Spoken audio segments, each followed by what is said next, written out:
Исследовав весь север Маврикия, я отправился покорять его южную часть. В этой части видео я расскажу о всех достопримечательностях юга, его пляжах и не только. А также дам пару советов о том, чего делать, на мой взгляд, не стоит. Изучив всю северную часть Маврикия, о которой я рассказывал в предыдущих видео, я отправился исследовать юг острова. Моей базой стал Флик-Флак, курорт, который сразу удивил контрастом по сравнению с Гранд-Бэем. Первое, что бросается в глазах – спокойная, размеренная жизнь. Просторный полупустой пляж, множество зданий в процессе строительства, почти пустые парковки. Почти как рай для интроверта. Хотя по выходным все оживает. Пляжи заполняются, улицы становятся оживленнее. Сам городок небольшой, но уютный. Здесь есть все необходимое для комфортного отдыха. Пара супермаркетов, аптеки, достаточное количество ресторанов и, конечно же, пляжные ларьки с уличной едой. В 5 километрах находится крупный торговый центр Каскавелля. До него легко добраться, если у вас есть своя машина, но также можно это сделать и на автобусе или такси. Пляжей на Маврикии довольно много, и все они разные. Каждый из них уникален по-своему. Есть маленькие, есть большие, есть очень-очень большие. В данный момент, например, я нахожусь на пляже Флик-Флак. Он довольно длинный, сейчас около 10-9 утра, и он практически безлюдный. Пляж Флик-Флак тянется почти на 8 километров вдоль западного побережья Маврикия. Это один из самых длинных пляжей на острове.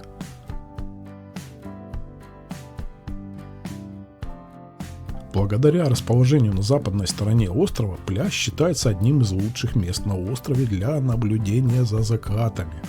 Пляж защищен коралловым рифом, но течение вдоль берега может быть довольно сильным. Я это наблюдал почти каждый день.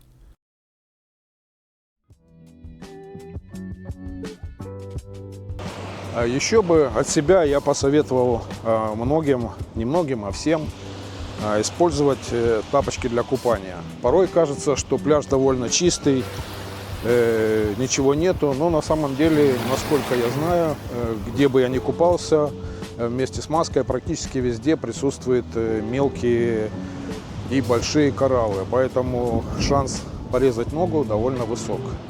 И еще один совет для тех, кто не очень хорошо плавает. В некоторых местах на разных пляжах бывает довольно сильное течение.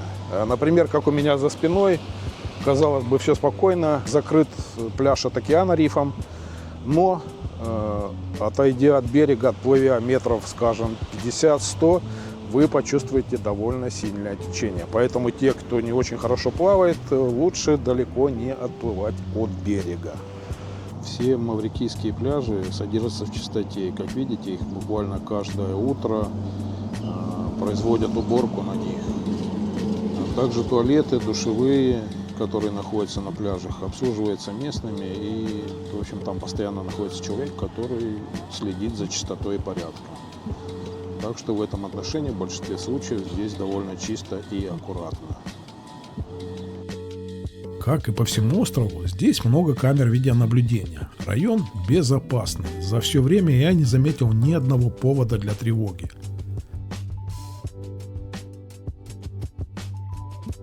Кстати, бездомных собак здесь гораздо меньше, чем в Гранд-Бэе. Флик-Флак – отличное место, чтобы сбавить свой темп и насладиться настоящей спокойной тропической жизнью.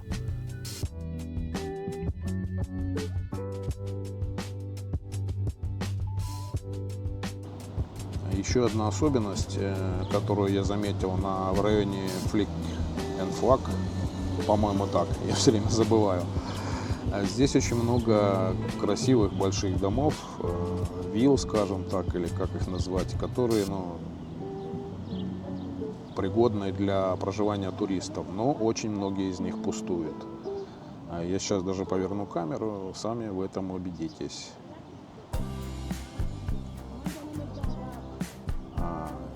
Я поселился на второй линии,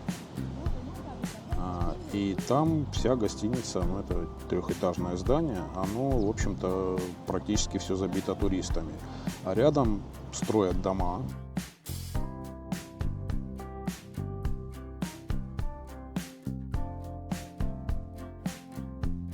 Здесь очень много домов, которые пустуют, довольно красивые виллы. Рядом строят новые, идет строительство, и в то же время пустует очень много домов, где вполне могли бы поселиться туристы. С чем это связано, я не знаю, но я заметил эту такую особенность. Вот, например, сбоку у меня, я поверну сейчас камеру, здесь первая линия, даже здесь на первой линии можно увидеть дома, которые, скажем так, есть пустые, есть полупустые. То есть вот такая определенная особенность этих мест. Вот так вот. Но это лишь начало моего путешествия по югу Маврикия. Здесь есть что посмотреть, и об этом будут все мои следующие видео. Выехав из Фликфлак, я буквально через пару минут оказываюсь на пляже Вольмар. Это одно из самых спокойных мест на западном побережье Маврикия. Здесь почти всегда мало людей и атмосфера, как будто ты попал в другое измерение. Мягкий песок, чистая вода. Местные сюда приходят просто посидеть в тени, порыбачить или устроить пикник. Вот и все, что можно рассказать об этом месте. Я провел здесь 15-20 минут и снова отправился в путь. Леморн-Брабант – это полуостров на юге Маврикия. Тут много интереснейших мест, и я решил посмотреть некоторые из них. Первой моей остановкой стал Леморн Паблик Бич, один из самых красивых пляжей острова. Всем утро доброго, очередного маврикийского. И сегодня вам покажу еще один пляж.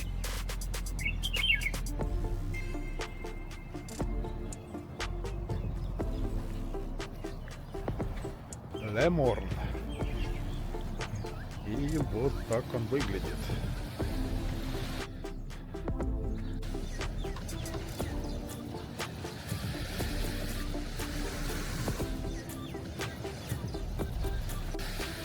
С одной стороны и с другой стороны.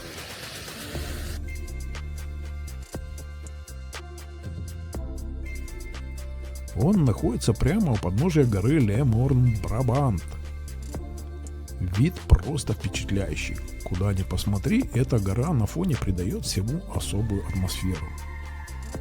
Пляж муниципальный. Здесь есть душевые, туалеты, зоны для пикников и большущая парковка.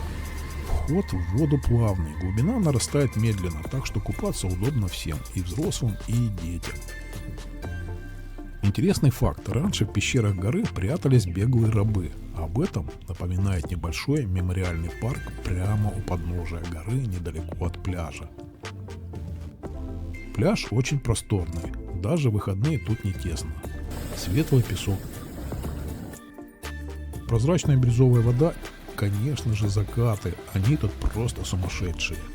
Неудивительно, что Леморн считается одним из самых любимых пляжей на всем острове. А я, налюбовавшись красотами, еду дальше. Есть две стороны пляжа Леморн.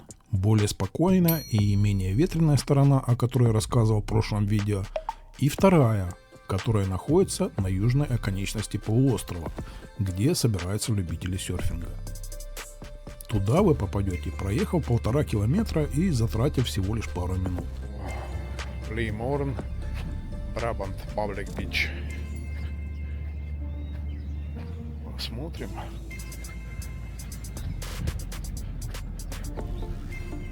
И судя по всему, что там доски серферов, скорее всего, здесь, наверное, пляж с большой волной, то есть он ветреный. так он выглядит.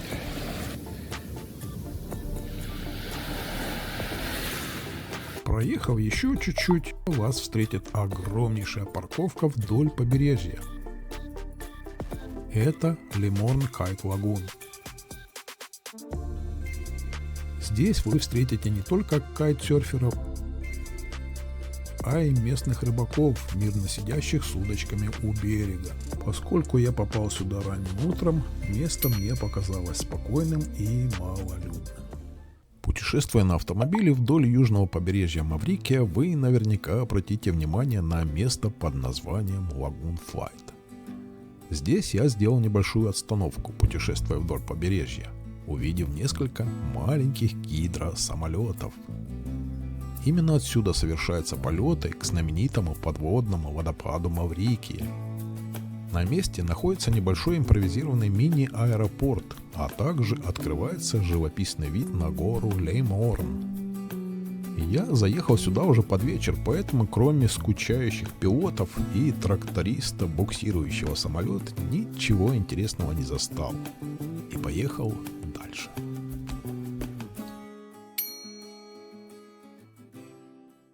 Следующей моей остановкой в путешествии по югу Маврикия стало одной из самых известных и фотогеничных мест на Маврикии. Это Маконде Вьюэвпойнт, или просто Маконд. Находится он на юго-западе острова. Скала Маконд резко выступает в море, дорога делает крутейший поворот, и именно здесь открывается один из лучших панорамных видов на побережье. Наверху находится небольшая смотровая площадка. Подняться туда можно по лестнице буквально за несколько минут. По возможности приезжайте утром или ближе к закату. В эти часы свет особенно мягкий, фотографии получатся шикарные, и вид надолго запечатлится у вас в памяти. Парковка прямо у подножия скалы, но места маловато, особенно в выходные, когда сюда приезжает много местных и туристов. Название Маконд предположительно связано с племенем Маконде из Мозамбика. Говорят, что когда-то здесь тоже прятались беглые рабы, как и у горы Леморн. Обязательно включите его в свой маршрут по югу острова. Далее мой путь лежал к месту, которое покорило меня своей красотой и природной дикостью. Необычные, фотогеничные и совершенно не похожие на привычные пляжи Ривьера дес Галес стал для меня настоящим открытием. Здесь нет мягкого песка, берег устлан тысячами гладких округлых гальковых камней, которые море и речное течение шлифовали веками. Когда волны накатывает, а затем откатывается обратно в океан, камни начинают петь. Словно сама природа играет в музыку. Небольшая парковка у дороги, несколько шагов, и перед вами открывается потрясающий вид на бескрайний океан. Я был заворожен этим звуком и видом, стоял, слушал, радовался как ребенок, попавший в сказку, и не заметил, как пролетело около получаса. Купаться здесь, конечно, не стоит. Рифа нет, волны сильные, течение опасное. Но взрыв эмоций и чувство, что вы оказались на краю света, гарантированы. Обязательно внесите это место в свой маршрут. Всего лишь в полукилометре вас ожидает еще одна небольшая парковка у острова Лот-Санчо-Спот. Это маленький островок у южного побережья Маврикия, рядом с деревней Бель-Омбр. Остров назван в честь пиратского капитана по имени Санчо, который якобы прятал здесь сокровища. Добраться до него можно буквально за пару минут пешком по мелководью во время отлива. Когда вода уходит, перед вами открывается дорожка из песка и камней, ведущая прямо к островку, а вокруг кристально чистая лагуна, в которой играют рыбки. Это идеальное место, чтобы почувствовать себя на своем личном острове. Главное, учитывайте приливы, и если зазеваться, вода вернется и придется возвращаться уже почти вплавь. Но, честно говоря, это тоже веселое приключение. Путешествуя по южному побережью Маврикия, моей следующей остановкой стал Пампанетте Паблик Бич, одно из самых спокойных и недооцененных мест на юге Маврикия. Очередной пляж, если я правильно произнесу, называется он Помпленет, по-моему так. И выглядит он вот так. Практически сразу начинается открытый океан, большие волны за рифом, совершенно безлюдный. Пару человек, если видите, вдалеке, и все. Этот пляж находится неподалеку от деревни Суринам и славится своей дикой, почти нетронутой природой. Здесь вы не найдете привычных зонтиков и лежаков. Пампанет остается диким пляжем, благодаря чему сохраняет свой особый шарм, и я в этом лично убедился. Хотя его иногда используют для съемок рекламы свадебных фотосессий, местами он действительно дикий, и вы можете встретить сильно разбитую дорогу и горы мусора. Пляж немножко грязненький, очень много кораллов на берегу. Тем не менее, на мой взгляд, он прекрасен и совершенно не похож на большинство пляжей острова. Несколько советов для тех, кто решит посетить это замечательное место. Обязательно возьмите с собой все необходимое. Здесь нет ни кафе, ни магазинов и прочих привычных нам благ. Купаться здесь можно, но стоит быть очень осторожным. В некоторых местах сильное течение, а спасателей здесь нет. Так что лучше, на мой взгляд, освежиться недалеко от берега. Пляж Пампанет – это не про активный отдых, а скорее про ощущение, что вы попали в райский уголок, где ничего вас не отвлекает. Мне пляж очень-очень понравился.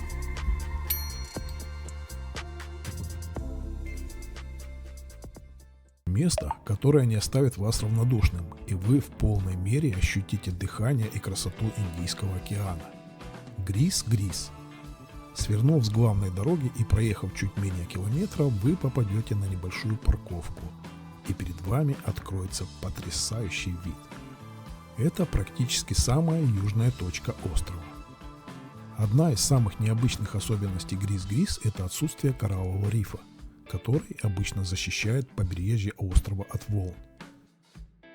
В результате здесь волны с полной силой обрушиваются на скалы.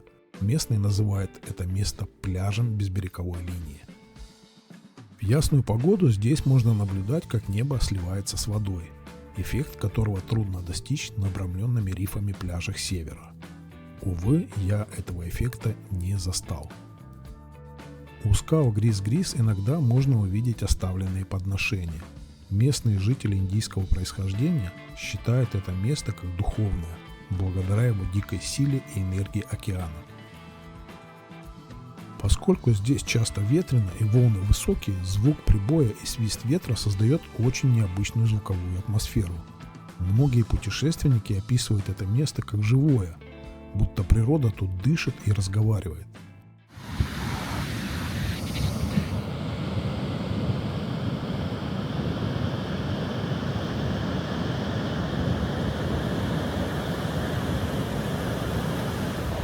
Море здесь слишком опасное для плавания. Купание запрещено из-за сильного течения и острых скал. Но это место одно из лучших природных фотолокаций на острове. А еще это, вероятно, место влюбленных. По крайней мере, я сделал такой вывод, смотря на множество пар, находившихся здесь. Обязательно посетите это место. Поверьте, вы не останетесь равнодушными.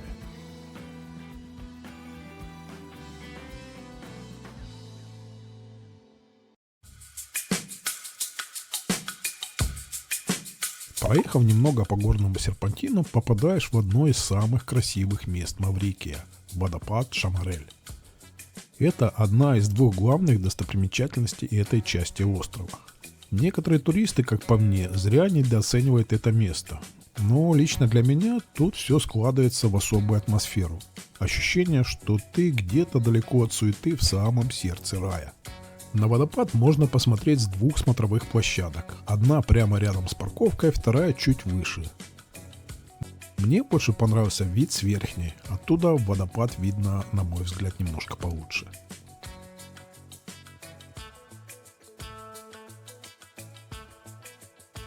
Налюбовавшись водопадом, я проехал еще километра полтора и оказался в месте, которое называют царством семицветных песков. Оставив машину, пройдя чуть меньше 100 метров, перед нами открываются песчаные холмы, будто вручную рассыпанные. Цвета плавно переходят от красного и оранжевого до фиолетового и синего. Это настоящий природный феномен, результат того, как лава разного состава и температуры остывала. Очень многие писали комментариев о семицветных песках, о том, что они выглядят не так, как после фотошопа. Да, это действительно так, скажем, на любителя. Но кроме этого здесь есть красивый, хороший парк. Вот такой замечательный вид на горы, где прям такие облачки, тучки идут. А вот так выглядят сами пески.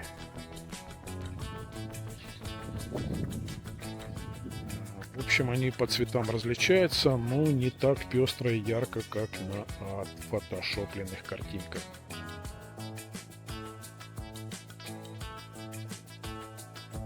Рядом небольшая зона для прогулок, обзорные площадки и парк с большими черепахами.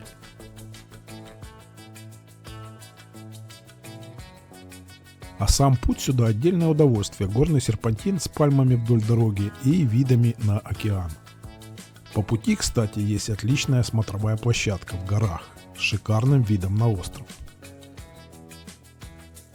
Если вы не сноб с задранным носом, уверен, вам здесь точно понравится. Далее я отправился на чайную фабрику Бойс Черри, место, где рождаются самые известные чаи Маврикия. Фабрика работает еще с 19 века, сохраняя традиционные технологии.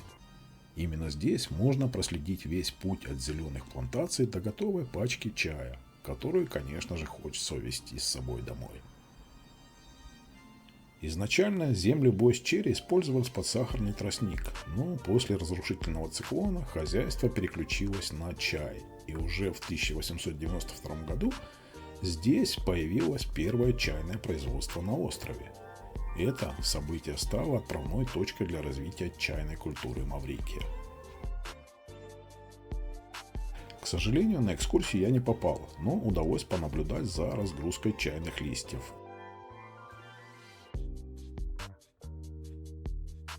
И заглянуть в магазин, где я купил целую коллекцию различных сортов чая. Всего в километре от фабрики на вершине холма работает ресторан Лей Бойс Черри. Там подают блюда с чайной тематикой. Правда, дорога к нему местами в очень плохом состоянии, и разъехаться двум машинам бывает непросто, поэтому будьте осторожны. Зато наградой станет потрясающий панорамный вид на южное побережье Маврикия, знаменитые чайные плантации и озеро в кратере потухшего вулкана. Иногда уже дома я завариваю тот самый чай, наслаждаясь его ароматом и возвращаясь мыслями в это удивительное и красивое место. О двух смотровых площадках водопада Тамаринт, означенных на карте.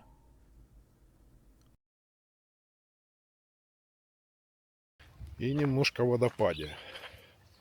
Я как раз нахожусь в том месте, где смотровые площадки, если их можно таковыми назвать. Там находится поселок, где автовокзал, где вас будут встречать назойливые гиды. Дорога довольно узкая, она небольшая, тут всего метров 300. Ну, скажем так, вот здесь что-то наподобие точки просмотра. Но ничего особо там не видно, горы, туман. И здесь, проехав метров 100-150, будет еще одна смотровая площадка, куда я сейчас поеду и буду посмотреть. А с этого места открывается вот такой вид. Ну, сейчас туман, в общем-то, и, скажем так, ничего особо не видно. Можно через траву подойти к краю, здесь горы, но самого водопада я, откровенно говоря, не видел. Но зато очень красивое ущелье видно.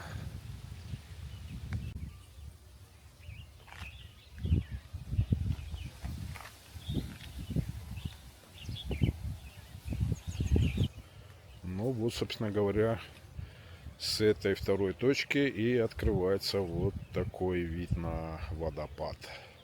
Он довольно далеко, но выглядит вполне красиво. Мое ожидание, увы, не оправдалось. Помимо назойливых гидов, встречающих вас уже на краю поселка, и тумана, я практически ничего и не увидел. А сами точки обзора — это заросшие травой и деревьями ничем не оборудованные пару мест на склоне. Один из дней своего отпуска на юге Маврикия я посвятил поездке к острову Бенетье.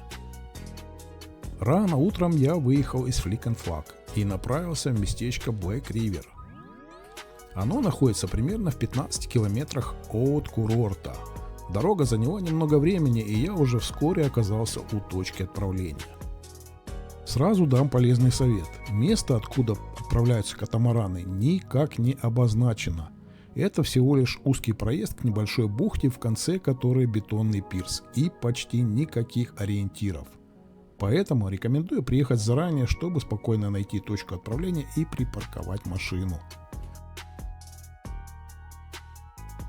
Забрали прямо с берега и на небольшой лодке доставили на катамаран. Мне повезло, на борту была всего лишь одна пара из Франции, так что весь катамаран оказался практически в моем распоряжении. Уютная атмосфера, теплый ветер и спокойная вода — все располагало к отдыху. К сожалению, на сам остров Бенетье мы не высадились, в тот день там проводилась санитарная уборка. Но это не испортило впечатлений, мы направились к знаменитой кристальной скале. Она словно вырастает из воды, сверкая на солнце, и выглядит как гигантский кристалл. Но это если, конечно, поднапрячь свое воображение. Мы сделали несколько кругов на моторной лодке вокруг скалы, а затем вернулись на яхту, чтобы поплавать в океане и насладиться обедом на борту катамарана. А на обратном пути нас встретили дельфины. Они, сопровождая катамаран, играли в воде, а мы, открыв рты, наблюдали за ними не менее получаса. В целом, я рекомендую такую прогулку. По ощущениям, это аналог поездки на Северные острова, о которой рассказывал ранее. Добро пожаловать на Гранд Бассейн, одно из самых необычных и значимых мест на Маврикии. Подъезжая к этому месту, вас удивит прямая, как струна, и широкая дорога, идущая к парковке на протяжении примерно 2 километров. Это очень необычно для Маврикия. Как оказалось, часть этой дороги предназначена для паломников, идущих пешком к храму. Дорога была пустынной, но, вероятно, во время священных праздников она не выглядит так безлюдно. Это вулканическое озеро, которое для местных жителей настоящее священное место. Его еще называют Ганга-Талао, что означает озеро Ганги. В конце 19 века одному индусскому священнику по имени Триоли привиделись воды Ганга в глади озера, и он нарек Гранд Бассейн ни много ни мало вторым Гангом. И с того момента раз в год в ночь Шивы десятки тысяч индусов посещают это место.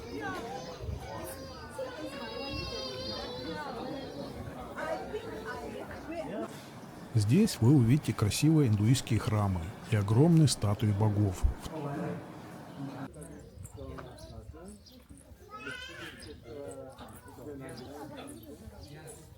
В том числе одну из самых больших в мире статую Шивы, которая буквально завораживает своим величием.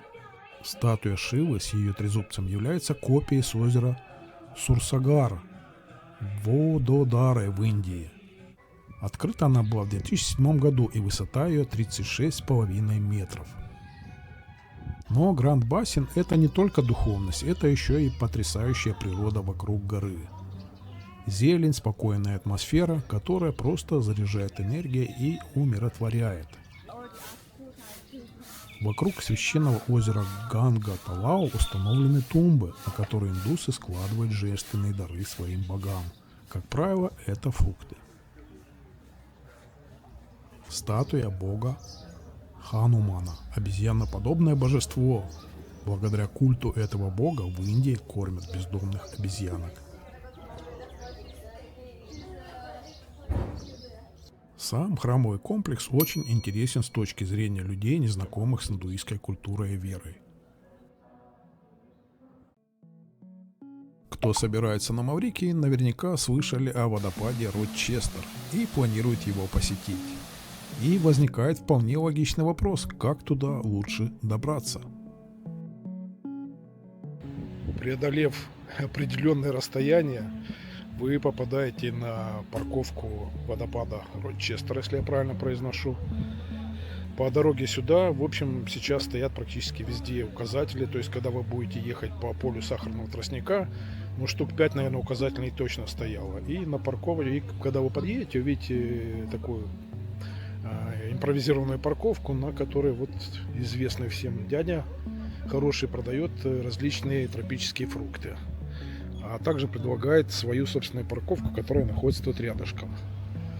И за ней сразу такой спуск к самому водопаду, которого, собственно, уже отсюда и видно.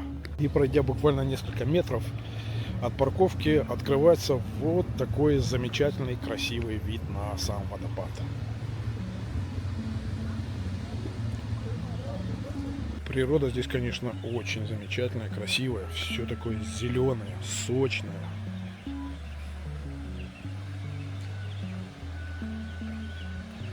Очень много птичек поет здесь. Спустившись с горки, с вот этой, которая наверху там, если вам видно, мы попадаем в вот такое замечательное, красивое место.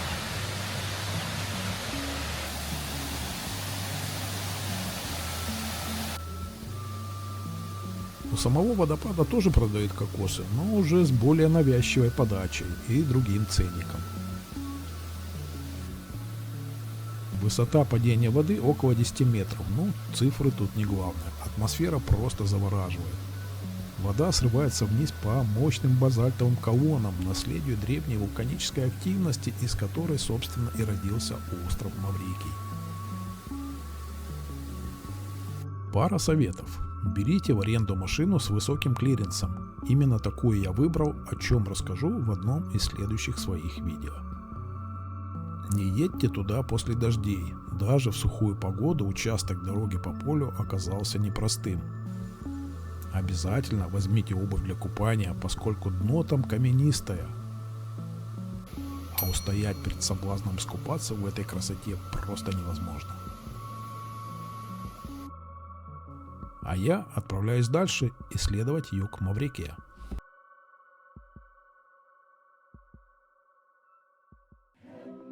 У каждого путешествия есть свой последний день. Момент, когда ты понимаешь, что пора прощаться с островом. Но внутри остается желание впитать каждую деталь, каждый запах и каждый звук.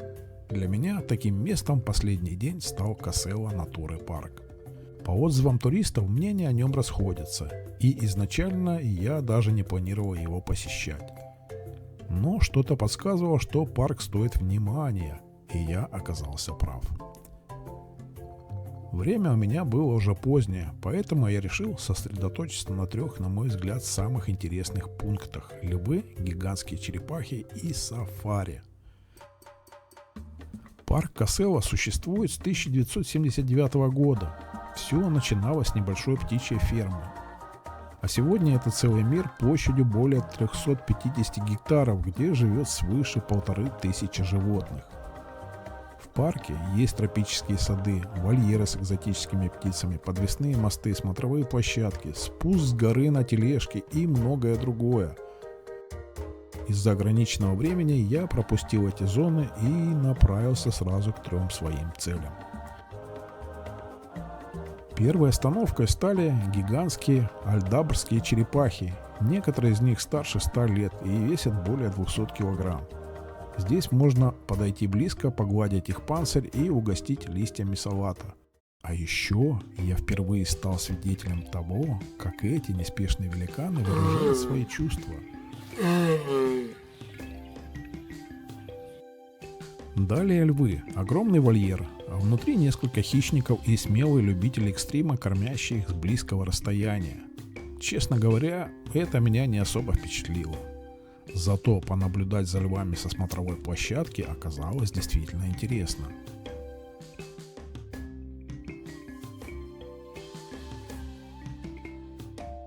И, наконец, сафари. Пожалуй, главное, ради чего сюда стоит прийти. Я отправился в путь на небольшом открытом грузовике, который медленно катился по огромной территории.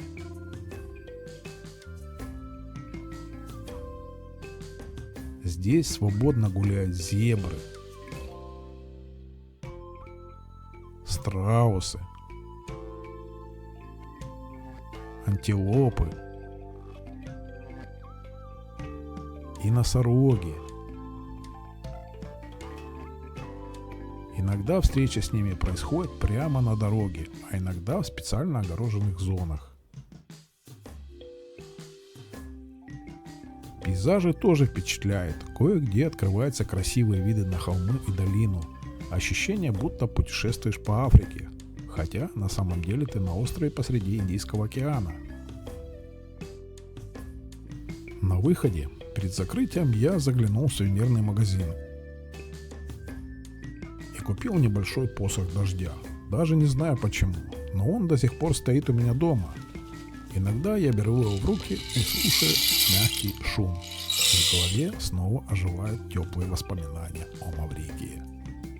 Касева не просто парк, это возможность в одном месте пройтись по тропическим садам, встретиться лицом к лицу с дикими животными и на мгновение почувствовать себя в сердце Африки. И, наверное, именно такие моменты и остаются с нами надолго, когда ты уезжаешь с острова, но часть его продолжаешь носить в себе. И, как я и обещал, о свадьбе. На Маврикии праздник может поджидать тебя буквально за углом. Вот и сегодня вечером я, прогуливаясь по побережью Флик-энд-Флаг, неожиданно оказался на креольской свадьбе. Такие торжества часто проходят с элементами французских колониальных традиций.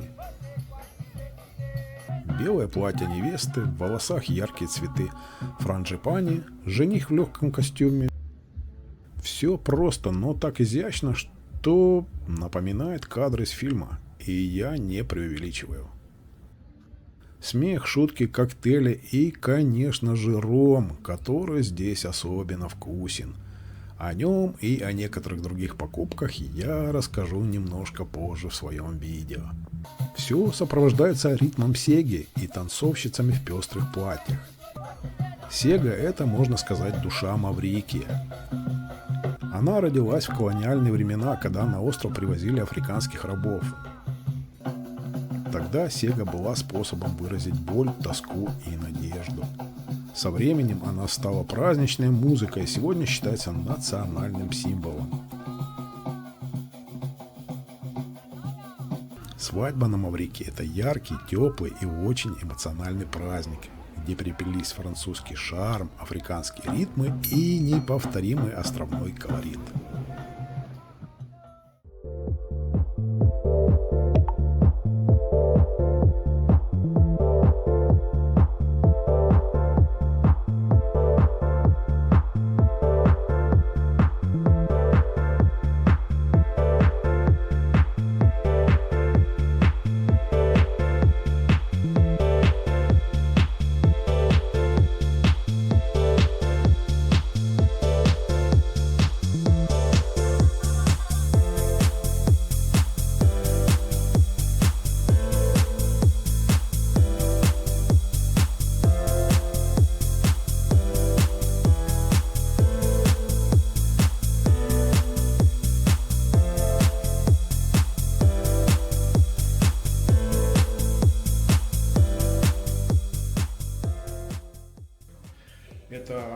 пляжа Flick and Flag апартаменты, которые называются Luxury апартамент.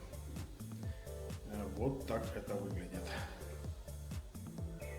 3-й этаж.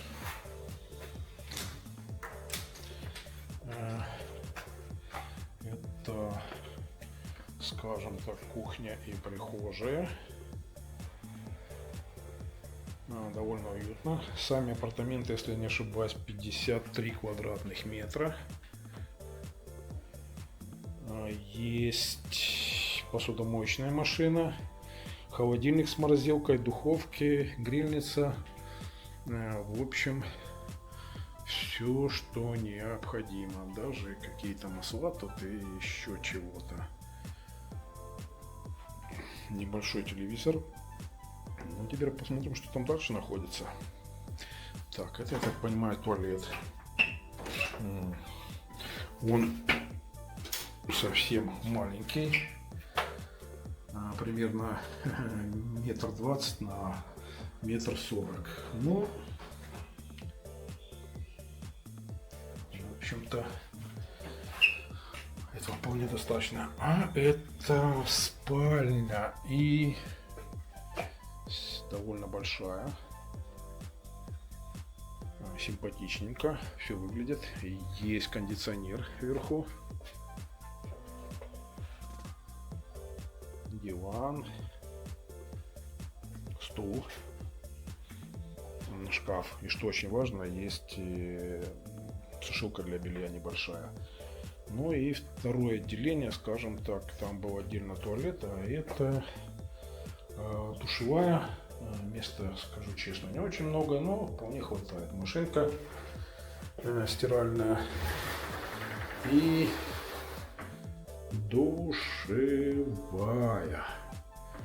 В общем, вот так и выглядят люксери апартамент на Flick and Flag.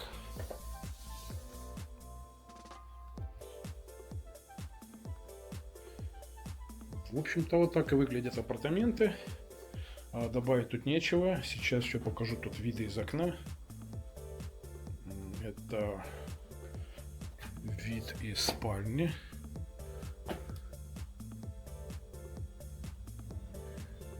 Как я понимаю, здесь можно машину припарковать. Но машина пока оставлена на пляже, который тут совсем рядом. Да. Совершенно верно, это парковка. И вид из окна, из прихожей. Ну, здесь, в общем, глухая стена.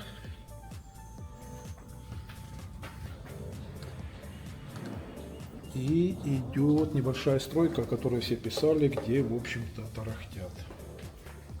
Но, надеюсь, нам не будут мешать. Ну вот теперь, собственно, и все, что можно показать об этих апартаментах. Возможно, кому-то это видео поможет, пригодиться и даст какую-то пользу, поскольку на официальном сайте букинга фотографии есть, но они не совсем отображают все целиком. Вот так.